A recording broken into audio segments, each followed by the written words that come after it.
ลิปวิดีโอนี้จะเป็นคลิปวิดีโอมาสอนการล่างขี้เหงื่ออยู่ใน VCheck เนาะอยู่ใน VCheck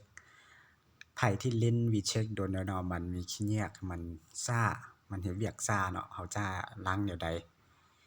คลิปนี้จะมาสอนเป็นภาษามงภาษาลาวนำกันเลยเนาะทำอิฐเนาะให้เราออกไปหน้าต่างที่ VCheck เนาะให้เข้าไปที่ VCheck ตัวนี้เนาะตัวนี้F ตัวนี้เนาะให้เข้าไปที่ VCheck แต่nó giờ lúc này nó cũng nên cứ dọn VCheck นะอย่างนึงจะชอบแต่ VCheck เนี่ยเรื่องรุ่นแต่nóอย่างตัวนี้เนาะจะเป็น VCheck เนาะตัวนี้เขาจะเขียนเป็น VCheck เลยตัวนี้จะเป็นของคนจีนเนาะคนจีนสร้างขึ้นให้ทุกคนกดเข้าไปแล้วเนาะในกูเนียมูอย่างหลังจากที่คิดมาหน้าตั้งนี่เนาะจะมี4เมนูให้เราเลือกเนาะจะอยู่ตัวลุ่มเลยเนี่ยthảo nên tàu là một trâu na lên là nó là nè nếu mà plau na lên là nóจะเป็นเลยอ่ะเจ๊เป๊กก็ลงให้ทุกคนมาเลือกตัวที่มีหูคนเนาะตัวนี้ตัวอยู่ทางขวามือนี่เลยเนาะตัวจะเป็นเขียนว่ามีเนาะคันว่าเป็นภาษาลาวภาษาไทยเขาจะว่าเป็นตัวของท่านเองเนาะตัวนี้นี่กูละมูไซขอเช่าให้เด็กกูนะอย่างว่าตัวหุ้นนั่งเนาะตัวชัดสีบุตรเนาะอย่างต่อเขาตัวเนาะนี่กูต้องกันมูให้คิดเข้าไปเนาะหลังจากมาหน้าตั้งนี้เนาะให้ทุกคนมาเลือกตัวที่เขาเขียนว่า setting ตัวนี้เนาะ setting เท่านี้เราหมุนเราหน้าหน่อยเนาะอะไรเนี่ยอย่างนี้กูเราหมุนใส่คอให้เตียกันตั้งค่าหน่อยเนาะอย่างกันตั้งค่าแล้วตัวนี้จะเป็นกันตั้งค่าเนาะถ้า setting มันจะหน้าตั้งไอคอนของมันจะเป็นตัวตั้งค่าของเขาอยู่หน้าจอโทรศัพท์เลยเนาะทำเนี่ยเราหมุนตอนหน้าเลยแต่น้องให้กูเต่ามูอย่างหลังจากที่มาหน้านี่แล้วเนาะให้มันหาคิดเข้าไปเนาะ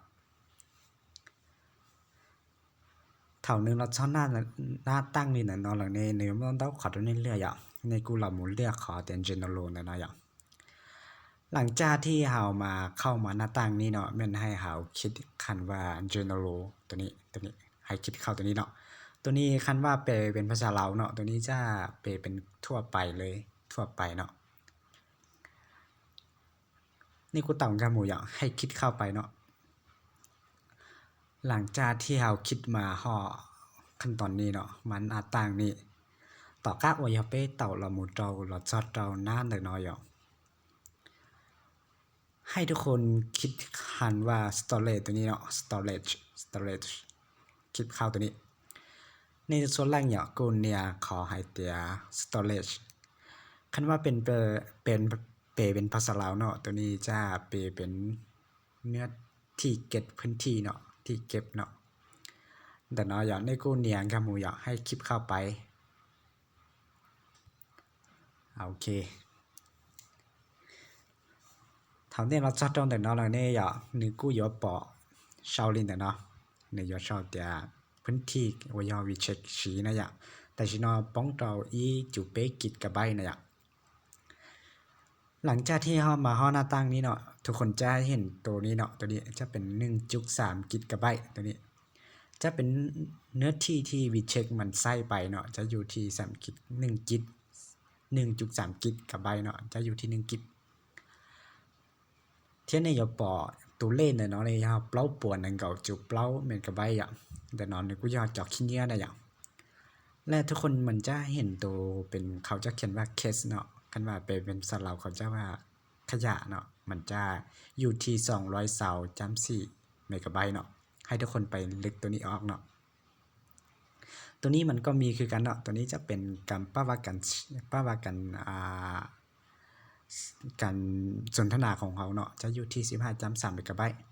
แต่nó này là nó cú do cái ở nhà bé rồi là năng từ thấy son tại san tại mù lò dọc cú bóng trôi lên tại cầu trí chỗ bé megabyte này dọc แล้วก็ตัวยู่ลุ่มซุกตัวนี้เนาะตัวยู่ลุ่มซุกตัวนี้จะเป็น reserve ไฟตัวนี้จะเป็น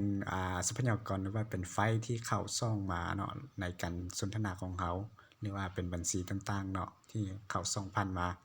จะอยู่ที่577.9 เมกะไบต์เนาะตัวนี้เขาก็สามารถลึกได้ที่ว่าตัวนี้เขาจะมีคันเคียงคำแนะนำอยู่ลุ่มตัวนี้เนาะ เขาจะมีกันว่าแต่ว่าเฮาลึกเนาะมันจะบ่ตัวทุกๆอย่างที่เฮาเคยเช็กนะมันจะหายเนาะมันจะหายหมดอย่างแต่ชื่อของผู้ที่ต้อนรับเฮาเนาะแล้วตัวอยู่ลุ่มสุกตัวนี้cá sấu to sấu nó cá non nếu cú yo hay chọn đời thì cho phái này cho phái ya là xa tôi đâu bé là thì cho bé bao bảo bé xí xa một lần đó này giờ thì bé lừa lại này giờ plo đi chạy ya nếu cú sau khăn tầm lại thì cái kia đâu bé nhớ đầu nó chọn tay nó đấyเราต้องการกันก่อนกันนะอย่างนึงกูอยากให้จอเอาแต่ data นั่นนะกูให้จอจากข้อมูลหรืออย่างสิอย่างนึงให้จอแต่เก๋ข้อมูลหน่อยอย่างกันแต่เรามาเป๊กกูต่อมึงใช้อะไรตัวลุ่มซึกตัวนี้จะเป็น auto data เนาะข้อมูลทั่วไปตัวนี้มันจะหลวงทางวีเช็คการสนทนาการส่งไฟการส่งข้อความเสียงเนาะอื่นๆอยู่ตัวนี้เราก็สามารถลึกออกได้แต่ว่ามื้อนี้จะมาสอนตัวลังขี้เงียตัวนี้เนาะขยะตัวนี้เดี๋ยวเรากูจะลอกแค่ซอกเก๋เป้ย้อนจอยจากขี้เงียเนาะซื้ออย่าเป้กูเต่ากันนอนจอยอย่างให้เราคิดล่างเนาะตัวนี้จะเป็นรีมูทนาวเนาะแล้วมันจะมาข้อหน้าต่างนี้เนาะให้ทุกคนคิดตัวนี้เคลียร์ตัวนี้เท่านี้ย้อนเราป้องตัวไหนเนาะอย่างนี้มันก็นอนเตาลีจันเนาะเจนเนื้อย้อนเตอลวงเนี่ยจะในกูมุเต่าขอการเลี้ยหกการเนาะอย่างนายจอแดนจอยอย่างให้ทุกคนคิดคำว่าล่างตัวนี้เนาะโอเคหลังจากนั้นมีเดต้าเนาะตอนหนึ่งจัวตายอ่ะตอนหนึ่งจวนแต่เนาะมาหนึ่ง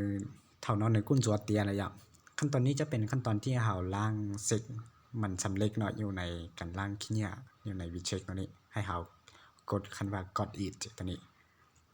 ก็ไปหมุนเต่าก้าแต่กดอีดเนาะก้านอนหนึ่งใช้แต่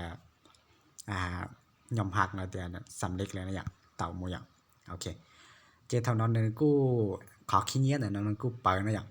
เดี๋ยวนี้ที่เฮาไปล่างเมื่อกี้นี่เนาะขี้เนี่ยตัวนี้มันจะเป็นส่วนกิจกับใบแล้วเนาะเคกับใบเนาะแล้วก็พื้นที่การใช้งานของวิเช็คเนาะมันจะลุกมาเป็น892.4 เมกะไบต์เนาะเมื่อกี้นี่จะเป็นอยู่ที่1กิก1.3 กิกะไบต์เนาะจะอยู่ที่1กิกเนาะประตานเดี๋ยวเนาะอย่าประตานเดี๋ยวเนาะกูย่ออีจำเปกิกะไบต์นะแต่อีกิกนะอย่างแต่ฉะนั้นกูรู้ละว่าลินเดอร์ยีปัวเจ้า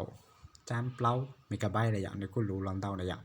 จะได้คิดนะกูอยากคลิปอยากกูจะหลอกเขียนจอเก๋เป็นตัวขี้เงี้ยเนี่ยเราวิเช็คอย่างแล้วก็คลิปวิดีโอตัวนี้จะเป็นคลิปวิดีโอที่สอนในการล้างขี้เงี้ยหรือว่าล้างเก็บขยะอยู่ใน Messenger เนาะผู้ใดที่ลิ้นวิเช็คเนาะมันซ่าอึกเนาะเขาก็สามารถมาปรับตัวนี้ได้เนาะ